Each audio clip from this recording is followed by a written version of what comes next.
ایک اور مقابلہ، ایک اور خاندان کے لیے قیامت۔ یونیورسٹی روڈ پر پولیس اور ملزمان کے درمیان فائرنگ کا تبادلہ ہوا، لیکن زد میں آیا قریب سے گزرنے والا ایک رکشہ۔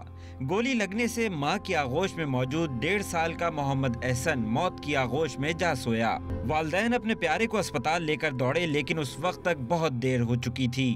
احسن کے والد کاشف کے پیر کو بھی گولی چھوتی ہوئی گزری، جس سے وہ معمولی زخمی ہو گیا۔ والدہ نے دردناک واقعے کی تفصیلات بتائیں۔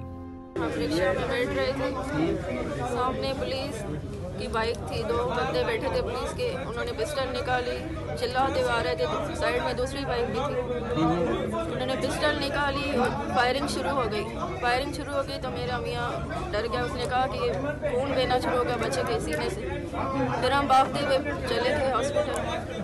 واقعے کے بعد پولیس حکام بھی اسپتال پہنچے اور والد سے بیان لیا۔ کوئی مقابلہ نہیں ہوا بھائی، اسٹیٹ فائر ہوا یہ بتا رہے ہیں۔ وزیر اعلیٰ سندھ مراد علی شاہ نے نوٹس لیتے ہوئے کراچی پولیس چیف سے، جبکہ آئی جی سندھ نے نوٹس لیتے ہوئے ڈی آئی جی ایسٹ سے تفصیلی رپورٹ طلب کی۔ مشیر اطلاعات مرتضی وہاب نے ملزمان کو کیفر کردار تک پہنچانے اور ماں باپ کو انصاف دلانے کی یقین دہانی کرائی۔